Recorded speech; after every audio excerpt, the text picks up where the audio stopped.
수평 구조예요. 이제 하나님의 집을 바른 교훈으로 세워라라고 제목을 붙였다고 말씀드렸죠. 저는 3장 14절, 15절 말씀이 전체의 주제를 대변해 줄 수 있지 않나라는 생각을 해서 그 말씀을 키버스로 한번 잡아봤고요.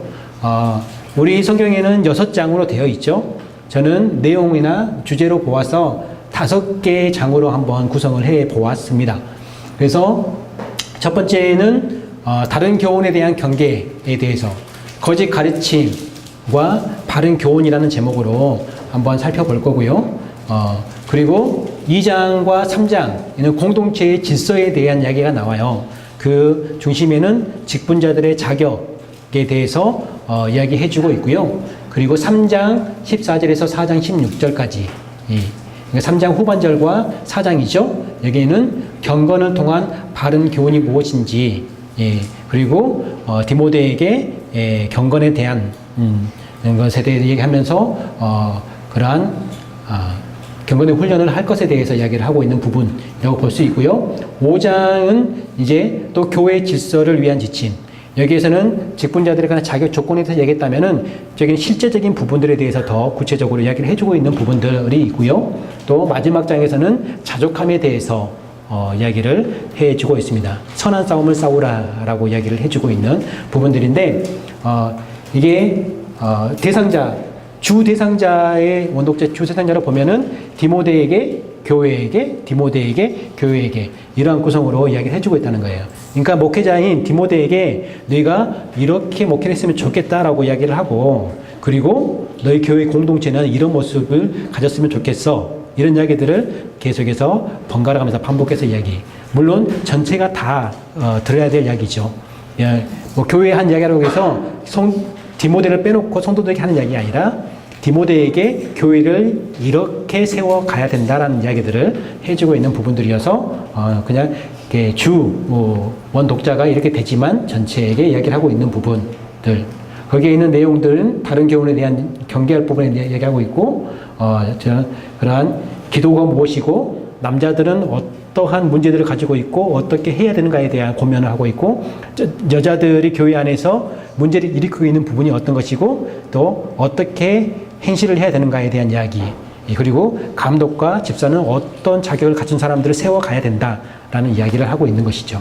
그리고 또 거짓 교사에 대한 경계 지금 가장 큰 문제가 지금 거짓 교사 그러니까 더 구체적으로 말씀드리면은 유대주의자들 율법주의에 빠져있는 자들이 교회 안에서 계속해서 진리를 깨트리는 그런 가르침을 주고 있어요. 지금 현재. 이것에 대해서 디모데가 가장 목회에 어려움을 겪고 있다. 그런 상황이다라고 생각하시면 될 것 같습니다. 그래서 그 중심을 가지고 이제 교회를 공동체로 어떻게 세워갈 것인가에 대한 지침들을 이렇게 함께 주고 있다라고 볼 수 있을 것 같습니다. 내용을 살펴볼 때는 크게 어려움은 없는 것 같아요. 먼저 첫 번째 세그를 보면은 다른 교훈과 바른 교훈이 대조의 성향을 가지고 나타나고 있습니다. 그러니까 다른 교훈에 대한 이야기를 하면서 그것은 경계할 것에 대해서 또 바른 교훈이 어떤 것인가에 말을 하면서 이것을 잘 가르쳐라라고 얘기하고 있는 부분이라고 볼 수 있겠습니다. 우리가 처음 시작 부분을 보면은 인사말이 나오는데 그 다른 서신들과 좀 다른 부분이 있어요. 인사말이 2절 보면은 믿음 안에서 참 아들 된 디모데에게 편지하노니 하나님 아버지와 그리스도 예수 우리 주께로부터 은혜와 긍휼과 평강이 내게 있을지어다. 바울 서신의 13권의 책 가운데에 긍휼이 포함되어 있는 서신이 딱 2개 있어요. 그게 디모데 전서와 디모데 후서거든요. 그 나머지 서신에 대해서는 이 인사말에 동일하게 너에게 은혜와 평강이 있을지어다. 은혜와 평강이 내게 있을지어다. 은혜와 평강이 내게 있기를 원합니다. 이러한 게 인사말을 하는데 디모데 전후서에서는 은혜와 긍휼과 평강, 긍휼이라는 것을 같이 포함시켰더라고요. 그러니까 바울의 입장에서 디모데가 굉장히 힘들어해 보이는 상황인 것 같아요. 그래서 더 정말 긍휼의 마음이 그에게 있지 않았을까라고 우리가 짐작해 볼 수 있을 것 같고요. 그리고 그의 사역 가운데에 긍휼이 빠지면 안 되는 사역의 지금 상황 가운데 있는 것 같아요. 그래서 다른 교훈을 가르치는 자들에 대해서 경계할 것에 대해서 말을 하고 있는데 그냥 그들을 내쳐라 라는 식으로 이야기하는 게 아니라 그들에게도 소망이 있음에 대해서 이야기를 해요. 그래서 그들이 경계를 하는데 그들도 바른 교훈으로 잘 가르쳐야 된다는 것에 대해서도 이야기를 하거든요. 그러니까 다른 교훈을 가르치는 사람들은 교회에서 내쫓아라라는 이야기가 아니라 그게 특징적인 부분이 하나가 어디냐면은 1장 20절 보면은 후메네오와 알렉산더가 있었대요. 그러한 사람 중에 거짓 교훈을 주고 있는 사람들 중에 근데 바울이 내가 사탄에게 내어준 것은 그들로 훈계를 받아 신성을 모독하지 못하게 하려 합니다. 사탄에게 내어주었대요. 근데 이것이 어떻게 해석할 것인가? 뭐 출교했는가?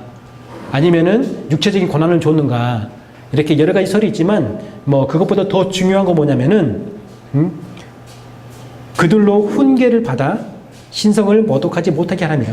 훈계를 받아라고 하는 부분이 굉장히 중요한 것 같아요. 공동 번역은 어떻게 번역하고 있냐면 좀 더 쉽게 번역해 놓은 것 같아요.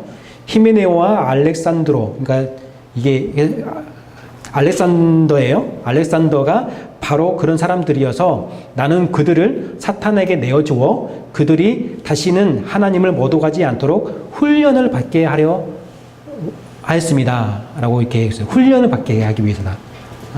우리에는 훈계를 받아라고 되어 있는 부분이 훈련을 받게 하기 위함이다. 라고 이야기를 하고 있는데,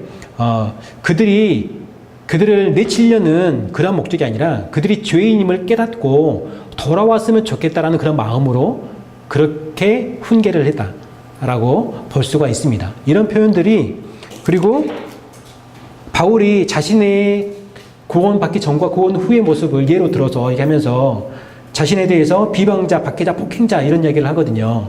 그랬던 자가 하나님의 은혜를 입어서 긍휼을 입어서 이미 이렇게 되지 않았냐라는 이야기에도 이제 디모데를 격려함과 동시에 다른 교훈에 있는 사람들도 어떻게 보면 네가 살려야 될 사람들이야 라는 것들에 대해서도 이야기를 암시적으로 이야기해 주는 부분이거든요. 그것들을 정리해 본 것이 이겁니다. 크게 보면은 두 가지에 대해서 권면을 해요. 다른 교훈을 가르치지 말게 하라.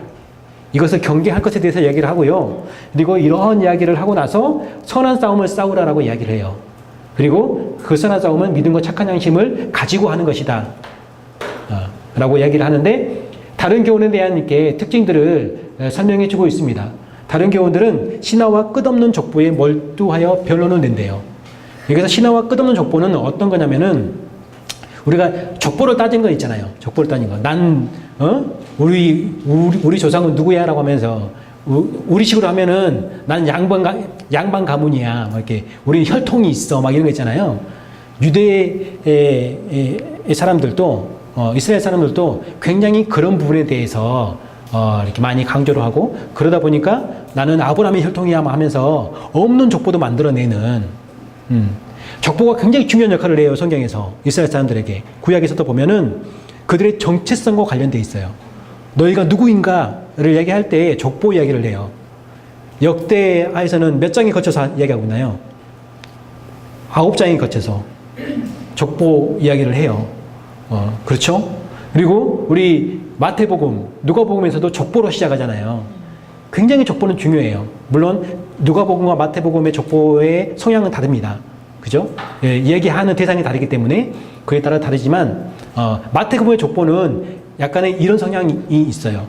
우리의 조상이 누구인가, 우리 혈통이 어디서 오는가에 대한 물론 거짓 가르침들이 이야기하는 그런 목적과 다른 목적이에요. 그래서 이 거짓 가르침의 신화와 끝없는 족보라고 하는 것들에 대해서는 이러한 것들, 그런 자랑거리 삼기 위한 그리고 그런 일들이 많았다라는 거예요. 이게 유대주의자들의 성향 중에 하나였죠. 그게 헛된 말에 빠져서 율법의 선생이 되려 하는 자들이다. 하지만 자기가 말하는 것이나 확증하는 것도 깨닫지 못한대요. 자기가 이야기를 하지만 율법에 대해서 이야기를 해요. 이거 지켜야 된다 이렇게 얘기하는데 예를 들어서 할 일을 받아야 돼, 구원받을 수 있어 이런 얘기 하지만 자기도 그것을 깨닫지 못하고 이야기하는 거. 그러니까 자기도 지키지 못하는 것을 이야기하는 거예요. 그것에 하면서 율법에 대한 이야기를 좀 이렇게 거론하죠. 율법이 필요 없는 건 아니지만 어떠한 이들에게 율법이 필요한 것인가에 대한 이야기를 하고 있고 하는데 그들이 이러한 이야기를 하고 이러한 문제들을 가지고 있다는 것을 이야기해주고 있고, 결과론적으로 양심을 버렸고 믿음에 관하여 파선한 자들이라는 것을 이야기를 해주고 있어요. 19절에. 그 대표적인 인물을 후메네와 알렉산더의 이야기를 하고 있고, 이러한 다른 교훈을 가르치지 말게 할 것에 대해 얘기하고 있는데, 그러면 무엇으로 가르칠 것인가? 그것은 바른 교훈으로 가르치는 것이다. 바른 교훈은 하나님의 경륜을 이루는 것이래요. 경륜은 하나님의 구원 계획을 이야기합니다. 하나님의 구원 계획을 이루는 것이 바른 교훈이다. 다시 말해서 바른 교훈은 사람을 구원시키는 거예요. 그런데 그 목적은 사랑을 불러일으키는 데 있대요. 바른 교훈으로 가르치는 것은 사랑을 불러일으키는 거예요. 그것은 청결한 마음과 선한 양심과 거짓이 없는 믿음에서 나오는 거래요. 사랑은. 그걸 얘기했고, 그리고 이 바른 교훈의 근거는 하나님께 있어요. 하나님의 영광의 복음을 따르는 것이 바른 교훈이래요. 그래서 이 바른 교훈을 통해서 변화된 사람, 자신의 이야기를 해주고 있습니다. 12절에서 17절까지. 이러면서 너도 선한 싸움을 싸워라. 바른 교훈에 합당한 그러한 싸움을 네가 싸워야 된다. 그런데 그것은 믿음과 착한 양심을 가지고 싸울 수 있다라고 이야기를 해요. 공동번역에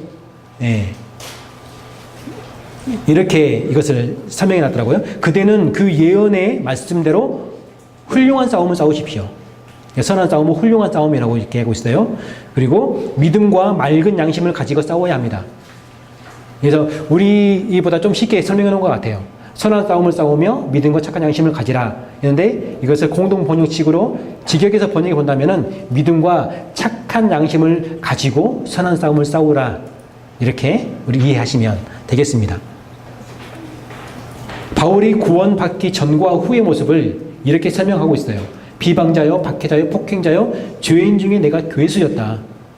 하지만 그러한 내가 하나님께 긍휼을 입음을 통해서 하나님께서 충성되게 여겨 내게 직분을 맡기셨다.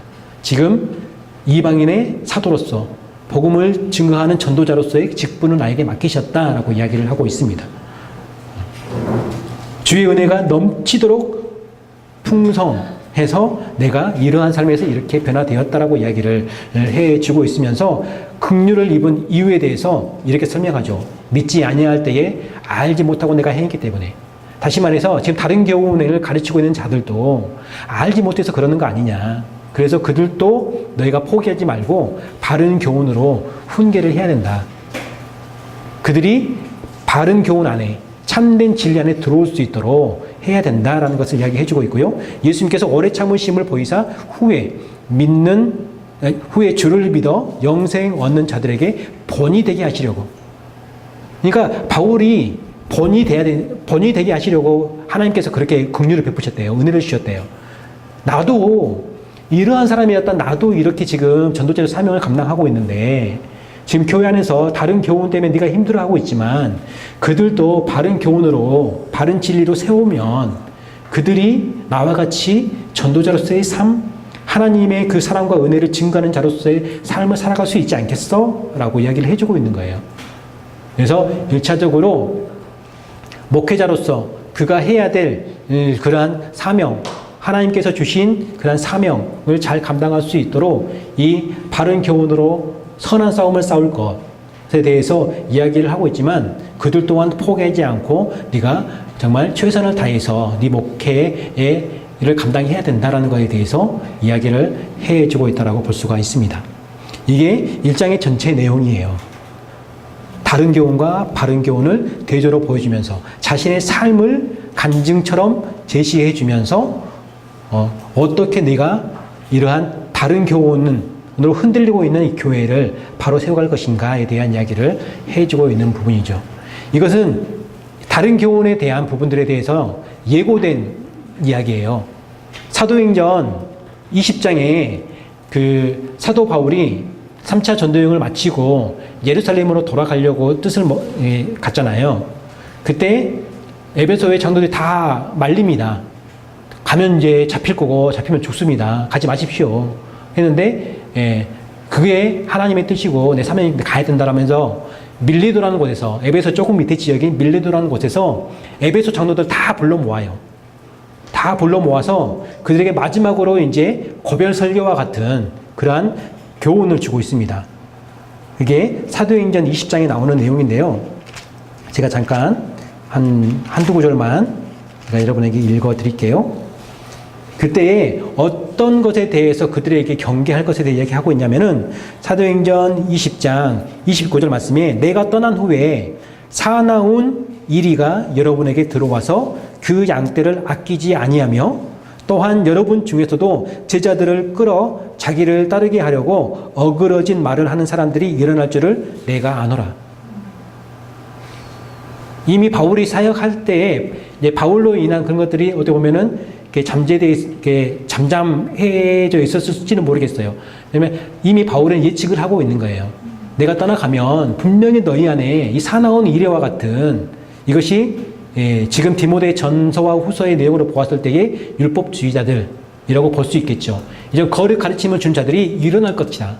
그리고 너희 중에서도 믿음에 파산한 자들이 생길 거라는 이야기를 해주고 있어요. 경계해. 그래서 너희가 똑바로 눈뜨고 있어야 돼. 너희가 정신 바짝 차리고 있어야 돼라고 이렇게 마지막으로 나의 달려갈 길과 이야기를 하면서 지금 이야기를 하고 있는 것이었거든요. 그게 지금 한 2, 3년 지나고 지금 현실로 지금 드러나고 있는 에베소 교회에 그대로 일어나고 있는 현상으로 나온 것이 지금 그것에 대해서 이제 디모데에게 격려하면서 어떻게 대처해 갈 것인가에 대한 구체적인 가르침을 주고 있는 것이 디모데 전서라고 볼 수가 있고, 그리고 그것이 여전히 어려운 문제로 남아있으니까 몇 년 후에 디모데 후서를 통해서 그래도 너는 끝까지 해야 돼라는 것을 이야기를 하고 있어요. 그것은 내일 이야기를 나누겠습니다. 일단 전체적인 큰 흐름이 지금 거짓 가르침에 대한 굉장히 중요한 이 해결해야 될 문제가 있어요. 그걸로 인해서 교회가 많이 흔들리고 있는 상황, 공동체가 많이 깨어져 있는 그런 상황. 이미 에베소 교회는 직분자들이 세워져 있는 교회예요. 개척교회라고 보기는 어렵고 어느 정도 시간이 좀 흘렀고 교회가 안정적으로 조직이 갖춰져 있고 어느 정도 부흥한 그런 교회의 모습, 기성교회의 모습을 가지고 있는 에베소 교회.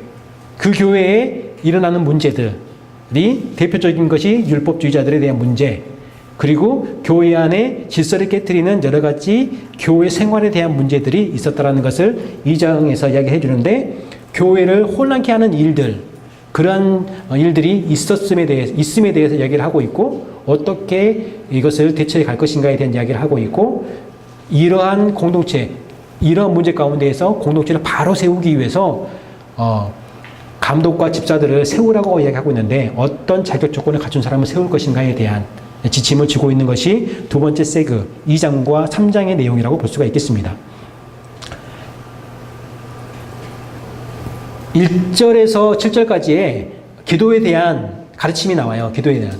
어떻게 너희 기도해야 될 것인가에 대한 가르침이 나오는데, 간단히 정리해 보면은 기도는 가장 우선된 거죠. 그리고 대상은 모든 사람이에요. 어떤 특정인이 아니라 모든 사람에 대한 중보에 대한 이야기를 하고 있어요. 그리고 특별히 자신을 억압할 수 있는 위에 있는 사람, 권위 있는 사람, 여기는 임금들과 높은 지위에 있는 사람들이라고 표현을 하고 있는데, 이런 사람들을 우선적으로 기도할 것에 대해서 이야기를 하고 있습니다. 그리고 기도는 하나님 앞에서 선하고 받으실 만한 것이고, 기도의 그런 목적이라고 말할 수 있는 것은 성도들이 평안한 생활을 할 수 있는 것. 이게 말씀에 나온 부분이에요. 2장의 1절에서 7절까지의 말씀들 가운데 모든 사람이 구원을 받으며 진리를 아는 데 이르게 할 수 있다는 것에 대해서 이야기를 하고 있고, 그러면 어디서 기도해야 될 것인가? 장소 불문하고 기도를 해야 된다는 것에 대해서 이야기를 하면서 기도하는 자의 그런 마음은 분노나 다툼이 아니라 거룩한 마음과 삶, 거룩한 삶이라는 것에 대해서 이야기를 해주고 있는 것을 제가 간단히 정리를 해본 것이고요. 이것을 8절 말씀에 그러므로 남자들에게 이야기를 하고 있어요. 그러므로 각처에서 분노와 다툼이 없이 거룩한 손을 들어 기도해라. 남자들에게 얘기하고 있어요. 우리가 교회 공동체 안에서 남성분들 직분자 모임을 하잖아요. 거기서 정치 이야기하면서 뭐 내파 니파 그런 얘기 많이 하시잖아요. 뭐 이런 사회 그럴 수밖에 없을 것 같아요. 그만큼 이제 애정이 있다라는 건데, 긍정적으로 본다면 그 이야기하지 말고 그런 거 이야기하지 말고 기도해라 라고 지금 바울이 이야기하고 있는 거예요. 너희 모여서 남을 그 비방하거나 분노하거나 다툼을 일으키는 그런 쓰잘데기 없는 이야기 하지 말고 기도해라. 그런 마음이 있다면 더 기도해라. 기도하는 방법을 이렇게 가르쳐 주면서 기도하라라고 이야기하고 있어요. 거룩한 손을 들어서 기도해라. 남성들이여 거룩한 손을 들어서 기도하십시오. 내 안에 거리낌이 있다면, 내 안에 교회의 권위에 대한 어려움이 있다면, 내 안에 사회, 세상, 우리 나라에 대한 그러한 그 권위에 대한 그러한 거리낌이 나에게 있다면은 손가락질하고 욕할 게 아니라 거룩한 손을 들어서 기도하라라고 고면하고 있어요. 이것은 에베소 교회에 이런 일들이 있었던 것 같아요. 어찌 보면은 디모데가 지금 목회적인 어려움도 어떠한 그의 목회 성향에 따라서 그랬을 수도 있을지 모르겠지만 이유는 불문하고 약간의 대우를 받지 못하는 부분이 없지 않아 있었던 것 같습니다. 그걸로 인한 어려움도 목회적인 어려움도 있었던 것 같습니다.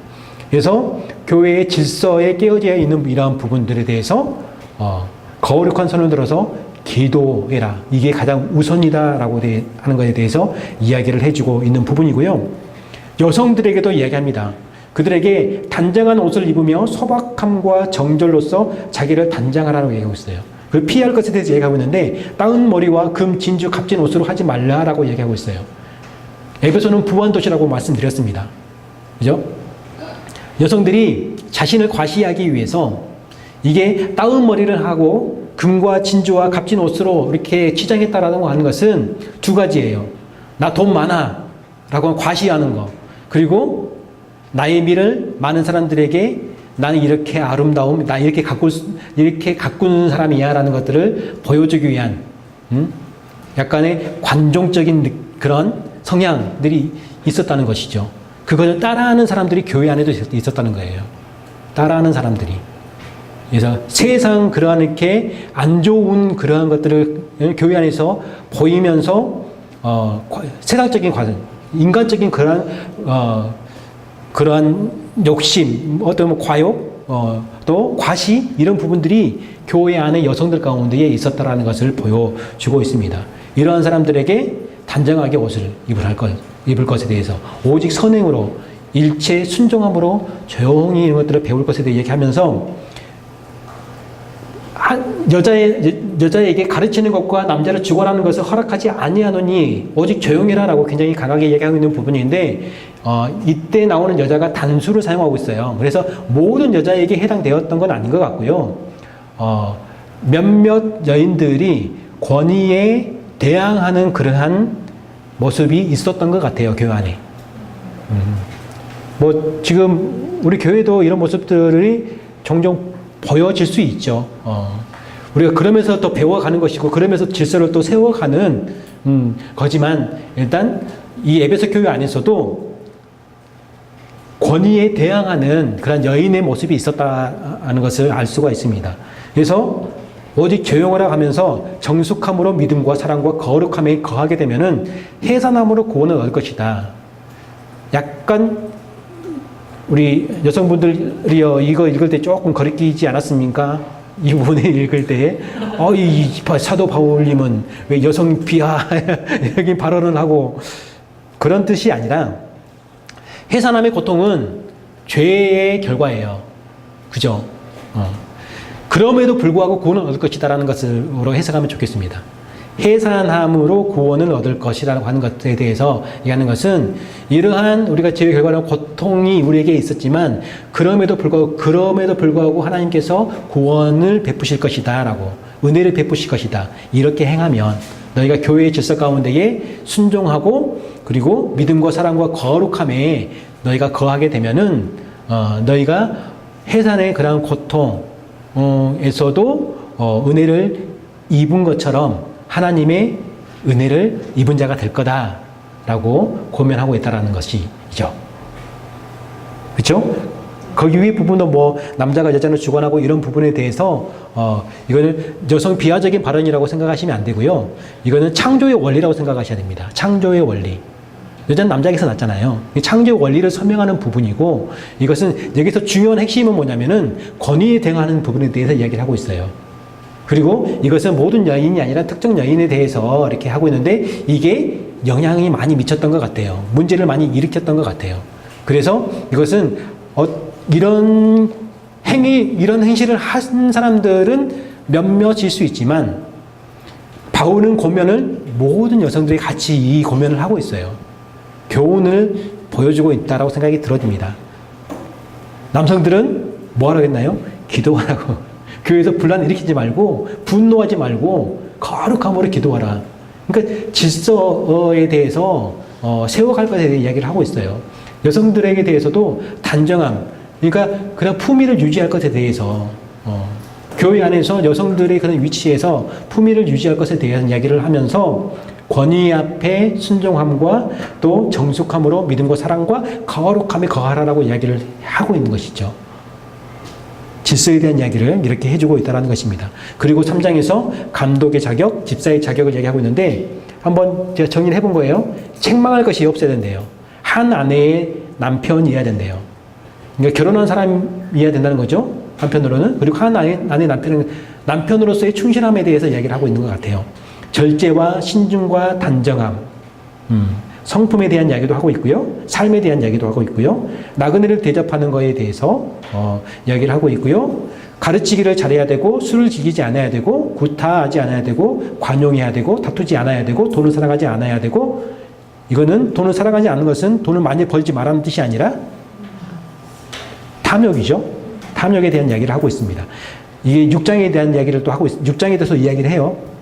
부자들에게 고면하잖아요. 자기 집을 잘 다스려 자녀들로 모든 공손함으로 복종하게 하는 자. 자녀도 믿음 안에 있어야 돼요. 그리고 새로 입교한 자는 안 돼요. 디모데 교회에서는 디도서에서는 이야기가 안 나오거든요. 새로 입교한 자에 대한 얘기 안 나와요. 교회 성향이 달라요. 그레데 교회는 개척교회예요. 어떻게 보면은 세워진 지 얼마 안 된 교회라고 보시면 되고, 에베소 교회는 이미 오래전에 세워져서 이제 직분자들도 다 있고 그런 조직이 갖춰져 있는 그런 교회, 기성교회예요. 그래서 이 새로 입교한 자는 안 된다고 하는 것은 그 이유를 교만하여져서 마귀를 정죄하는 그 정죄에 빠질까 합니다. 그래서 다시 말해서 검증된 자, 검증의 과정이 필요하다는 것을 에베소 교회에 이야기하고 있어요.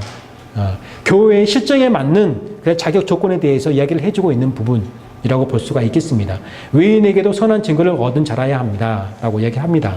비방과 마귀의 올무에 빠질까. 그러니까 세상적으로도 손가락질 받으면 안 되는 거죠.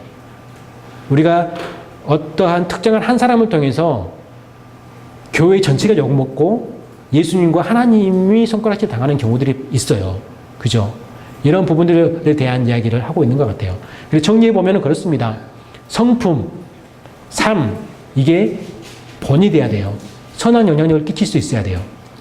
가정생활 잘 해야 됩니다. 남편의 역할, 아버지의 역할을 잘 감당한 사람이어야 됩니다. 교회 안에서 가르침과 하나됨을 이룰 수 있는 사람이어야 됩니다. 그런 성품과 태도를 가지고 있어야 됩니다. 그리고 복음에 협력해야 됩니다. 나그네를 대접한다고 하는 것은 교회의 사명과 관련되어 있고, 그리고 그때의 전도자들은 순회 전도자들이었어요. 나그네들이었어요. 그래서 그들을 대접하는 것은 선교에 동참하는 거였습니다. 그래서 복음을 위해 협력하라라는 것으로 받으면 좋을 것 같아요. 나그네를 대접하는 것은 단순히 어떠한 우리 집에 오는 손님을 대접하라 이 뜻이 아니라 더 넓은 의미를 가지고 있다는 것. 그래서 지도자는 교회 안에 감독으로 세워질 자들은 이러한 자격 조건. 지금의 우리가 교회에서 하는 직분으로 따진다면은 뭐 장로 또 이렇게 그렇게 볼 수 있을 것 같아요. 왜냐하면은 꼭 장로님들의 이런 조건이 있어야 된다라고 감독이 장로다라고 볼 수는 없어요. 이때 감독이라는 그러한 직분이 있었던 것이고요. 지금 우리에게는 장로교회에서는 장로라는 직분이 있고, 또 어디 가면 감독이라는 직분이 또 있잖아요. 어느 교단 가면 교단마다 다르거든요. 그래서 어떤 특정한 그냥 감독이라 해서 감독, 우리 교회는 감독이 없는데 이렇게 생각하시면 안 되고, 교회의 말씀을 가르치고 또 교회의 행정을, 그러니까 치리까지 할 수 있는 그런 행정을 담당하는 사람들. 그래서 저는 장로교이기 때문에 장로교로 따진다면은 장로님들에 대한 자격 조건이 아닐까 이렇게 생각해 볼 수 있을 것 같아요. 두 번째가 이제 집사의 자격에 대해서 얘기하면, 우리 권사님, 안수 집사님들, 내가 이 자격 조건에 들어가 있는가 보시면 될 것 같아요. 예. 아까 감독의 자격에도, 집사, 안수 집사님들이 하고 있는 사역에도 포함되어 있는 부분도 있을 거예요. 꼭 구분 짓기는 어려워요, 그렇게. 이 당시와 다르기 때문에. 근데, 조금 더 쉽게 표현해 본다면은 아마 장로님들, 그리고 안수 집사님들, 권사님들, 이렇게 생각하시면 되지 않을까. 제 개인적으로 이렇게 생각을 해서 이해를 돕기 위해서 말씀을 드린 거고, 이게 절대 진리는 아닙니다. 어디 직분 구분하는 것이. 그렇죠? 예. 집사의 자격도 비슷한 자격 조건을 가지고 있습니다. 정중해야 되고요. 일군이연하지 않아야 되고요. 술에 임박하지 않아야 되고요. 이런 도덕적인 타락에 대한 부분들에 대해서 얘기를 하고 있는 부분이에요. 더러운 일을 탐하지 않아야 되고요. 깨끗한 양심의 믿음의 비밀을 가진 자라야 된답니다. 여자들에게도 정숙과 모함하지 아니함과 절제, 또 모든 일에 충성함에 대한 이야기를 하고 있고, 한 아내의 남편, 자녀와 자기 집을 잘 다스리는 자, 비슷하죠? 자격 조건에 대해서. 그리고 먼저 시험하여 보고 책망할 것이 없으면 맡게 할 것. 그러니까 검증이 필요하다는 거죠. 이런 교회에 함께 권위를 맡아서 그 사역들을 감당하는 사람들에 대해서는 이러한 검증의 과정들이 필요하다는 것을 이야기를 하고 있습니다. 잘한 자들은 아름다운 지위와 그리스도 예수 안에는 믿음에 큰 담력을 얻게 될 것이다. 교회 안에서 어떠한 봉사직을 맡으셨다면은, 어떤 직분을 맡으셨다면은 하나님께서 나에게 은혜를 베풀기 원하신다는 것을 그렇게 받으셔도 좋을 것 같아요. 그게 하나님께 복이 됨을 여러분이 믿으셔도 좋을 것 같아요. 잘하는 자들, 아름다운 지위와 그리스도 예수 안에 있는 믿음에 큰 담력을 얻게 될 것이다. 내 믿음이 성숙하게 되는 거예요. 이런 것을 통해서. 이 집사의 자격 조건, 또 감독의 자격 조건에 나는 부족해서 이제 집사 직분 내려놔야지, 권사 직분 내려놔야지 생각하지 마시고, 내가 부족한 거 있으면은 하나님께 기도함으로 세워가면 되고, 또 그것을 위해서 하나님께 구하면 돼요. 그죠? 이거는 내가 정말 교회의 공동체 안에서, 또 하나님 안에서 내가 더 정말 신앙인으로서, 그리스도인으로서, 또 하나님께서 나에게 주신 사명을 감당하는 이로써 내가 어떻게 더 세움 받을 것인가에 대해서 우리가 자신을 더 견고하게 만드는 그런 조건으로서 받으시면 좋을 것 같아요. 나는 이거 안 되니까 나는 이제 내려놔야 되나? 이런 고민을 안 하셨으면 좋겠습니다. 충분히 이해될 수 있는 말씀이어서, 또 세 번째에 이제 경건을 통한 바른 교훈에 대해서 얘기하고 있는데, 특별히 여기에서는 금욕주의에 대한 경계에 대한 이야기가 나와요. 그리고 진정한 경건이 무엇인가에 대한 이야기를 해주고 있어요. 내가 속히 내게 가기를 바라나 내가 지체하면 하나님의 집에서 어떻게 행해야 할지를 알게 하려고 내가 이 편지를 쓰고 있다라고 하면서 디모데에게 편지를 쓰고 있는 목적에 대해서, 이유에 대해서 이야기를 하고 있어요. 속히 가기를 바랬대요. 그만큼 긴박한 상황일 수도 있을 것 같고요. 그죠? 에베소 교회는 바울에게 굉장히 특별한 교회잖아요. 3년 동안 사역했던 교회예요. 그곳에서 많은 부흥도 이렇게 경험했고, 많은 영적 체험도 경험했어요. 그죠? 많은 모함도 받았고요. 그죠? 그러니까 굉장히 애착이 가는 그런 교회예요. 그리고 소아시아를 감당하는, 전체를 어떻게 보면 감당하고 있는 그러한 교회가 에베소 교회예요. 어머니로서 역할을 감당하고 있다고 생각하시면 돼요. 소아시아 교회 전역에. 이런 교회에 있기 때문에 이곳에서 사역하고 있는 디모데가 힘들어하는 것은 바울에게도 굉장히 힘든, 보기 짠한 그러한 상황이었을 것 같아요. 속히 가기를 원했대요. 근데 내가 지체될 것 같으니까, 그러면 먼저 이 서신을 보내서 힘을 주고 있는 거죠. 권위를 주고 있고요. 격려해 주고 있고요. 그리고 포기하지 않고 교회를 잘 다스려 갈 것에 대해서 가르침을 주고 있는 것을 볼 수가 있습니다. 15절 말씀에 하나님의 집이라고 약간 은유적인 표현을 써서 이야기를 해요. 교회를 이야기하고 있고, 또 진리의 기둥과 터라고 이야기를 해주고 있어요. 이 성도들의 터 위에 진리가 세워져 있는 견고함, 확실함과 견고함에 대한 이야기, 교회는 그렇게 세워져야 된다는 이야기를 해주고 있는 거예요. 그러면서 4장에서 이제 어떤 사람들의 특징과 그것에 대해서 어떻게 대처할 것인가, 경계할 것인가에 대한 이야기를 바울이 하면서 그 어떤 사람들의 특징을 보면은 금욕주의자들의 성향을 가지고 있어요. 믿음에서 떠나 미혹하는 영과 귀신의 가르침을 따르는 자들이다. 자기의 양심이 화인을 맞아서 외식함으로 거짓말하는 자들이다. 굉장히 강렬하게 표현을 하고 있죠. 혼인을 금하고 그들이 어떻게 이야기하고 있냐면은 야 혼인 안 하는 게 더 나아 막 이런 거 있잖아요. 그리고 음식물을 먹지 말라고 하는 거, 절제해야 돼, 먹지 말아야 될 음식을, 율법적인 부분들이죠. 이런 것들을 하는데 바울이 뭐라고 말하냐면은 음식물은 하나님이 지으신 것이다. 믿는 자들과 진리를 아는 자들이 감사함으로 받으면 된다라고 얘기를 해요. 하나님 말씀과 기도로 오히려 그것에 집중하는 게 아니라 너희가 하나님의 말씀과 기도로 거룩해지는 것이지 음식물을 먹고 안 먹고로 거룩해지는 게 아니다라는 것을 이야기해주고 있는 거예요. 금욕주의의 가르침에 빠지지 말아라 라는 것들을 이야기해주고 있다라고 볼 수가 있겠습니다. 이것들로 형제들을 깨우치라고 이야기하고 있어요. 금욕주의에 빠져있는 자들을 깨우치라는 거예요. 그것에 흔들리고 있는 자들에게 그것이 우리를 거룩하게 하고 우리를 깨끗하게 하는 거 아니야. 하나님의 말씀이, 진리가 우리를 거룩하고 깨끗하게 하는 거야 라는 것들을 네가 가르쳐서 그들을 깨우치래요. 그렇게 되면은 그리스도 예수의 좋은 일꾼이 되어서 믿음의 말씀과 네가 따르는 좋은 교훈으로 양육을 받을 것이다 라고 이야기를 하고 있습니다.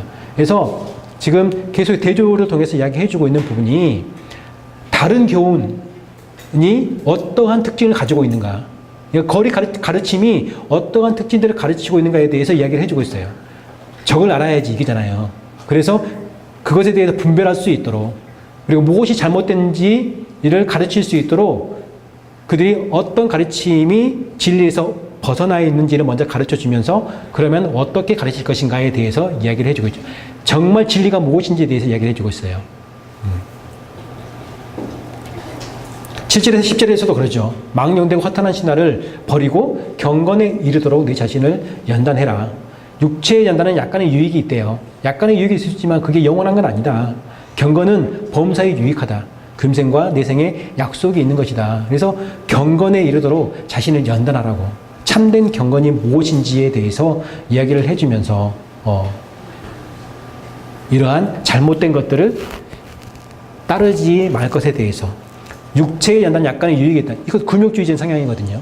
금욕주의자들은 육체의 그러한 연단을 통해서 유익을 얻으려고 하는 거예요. 이걸 통해서 구원을 이루려고 하는 거예요. 그런데 그게 아니다라고 하면서 참된 경건에 대해서, 그리고 이것에 이르도록 내 자신을 연단해라 라고 이야기를 해주고 있는 것을 볼 수가 있습니다.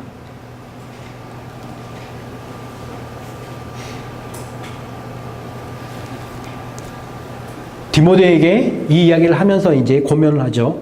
이것들을 명하고 가르쳐라. 지금까지 이야기했던 것들 명하고 가르쳐라.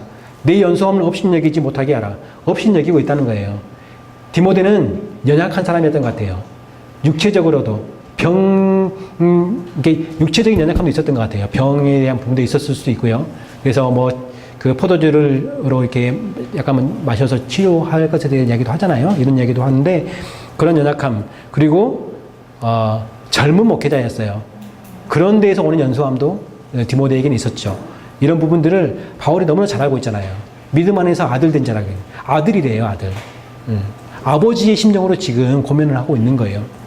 그래서 내가 이럴 때까지 읽는 것과 권하는 것과 가르치는 것에 네가 전념해라. 다시 한번 네가 해야 될 일이 무엇인지에 대해서 이야기를 해주면서 네가 흔들리면 안 돼. 네가 흔들리면은 공동체가 흔들리게 돼 있어 라는 것들을 암시해 주면서 이야기해 주는 거예요. 계속해서 세워주는 거죠. 지금 디모데가 힘든 부분들에 대해서 야, 너 그렇게 힘들어 하고만 있으면 안 돼. 너 정말 힘을 내야 돼. 하나님께서 너에게 사명을 주시지 않았냐. 네가 지금 이렇게 목회자로 서 있는 것이 누구의 뜻이냐? 하나님의 뜻 아니냐? 그렇다면은 네가 힘을 잃으면 안 되지. 너에게 맡겨진 사명을 잘 감당해야 되지 않겠어? 하면서 구체적인 그러한 그가 힘들어 갈등하고 있는 그런 부분들에 대해서 지침을 주면서 고면을 해주고 있는 것을 볼 수가 있습니다. 내 속의 은사를 가볍게 여기지 말래요. 충분히 은사가 있어요. 하나님께서 그에게 보여주신 은사가 있어요. 근데 그의 연소함을 통해서, 그의 연약함을 통해서 자신이 떨어진 거예요. 어떻게 보면은. 자신감이 떨어진 거예요, 지금. 이런 상황에서. 은사는 충분히 가지고 있는데, 이것에 대해서 지금 활용을 못하고 있어요. 주춤하고 있는 거예요. 너무 어려우니까, 환경이. 목회하기가 너무 어려우니까. 어디서부터 실타래가 꼬였는지 지금 디모데는 갈피를 못 잡고 있는 상황이라고 생각하시면 될 것 같아요. 이런 상황에 바울이 정신 차려 하면서 너 힘내.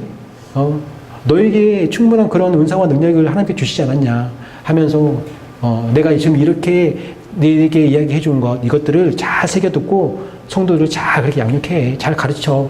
이것을 계속해서 교훈을 지금 16절까지 이야기를 해주고 있습니다. 내 자신과 가르침을 살펴서 이 일을 계속해라. 이것을 행함으로 네 자신과 내게 듣는 자를 구원하게 될 거다 라고 하면서 격려해주고 있는 것을 볼 수가 있습니다. 사역자가 갖춰야 될 기본적인 자세에 대해서 이렇게 이야기를 해주고 있다는 것을 볼 수가 있겠습니다. 디모데가 정말 힘들었던 것 같죠? 보니까 그걸 보고 있는 바울은 어땠을까요? 바울의 심령은. 아들이라고 표현하면서 하고 있는 바울의 심령은 어땠을까? 예. 그리고 교회의 질서를 위한 지침들을 구체적으로 주는데, 그 내용도 보면은 성도들을 고민할 때 어떻게 할 것에 대해서 얘기를 하고 있고요. 참 과부와 젊은 과부에 이야기를 하면서 과부를 어떻게 대우할 것인가, 그리고 권위자, 장로를 어떻게 대우하고, 그리고 그 문제를 어떻게 해결할 것인가, 그 안에서 있는 문제들에 대해서 이야기를 하고 있고, 상전과 종에 대해서 그 바울은 이 가계도를 얘기할 때 에베소서도 그렇지만 여러 이렇게 서신에서 그 가족의 관계를 이야기할 때, 공동체를 얘기할 때 종도 함께 포함해서 가족 공동체 안에 항상 포함해서 이야기를 하거든요. 그 이야기를 하고 있습니다. 그래서 꾸짖지 말고 권하래요. 교인들을 대하는 자세. 이것은 디모데에게 주는 말씀이긴 하지만 교인들 서로에게 주는 말씀이에요. 공동체 안에 주는 말씀이에요. 꾸짖지 말고 서로 권해라. 늙은 이는 아버지에게 하듯이 하고 젊은이에게는 형제에게 하듯이, 늙은 여자에게는 어머니에게 하듯이. 이게 그대로 옮겨왔는데, 옮기면서 우리 고정관념 있잖아요.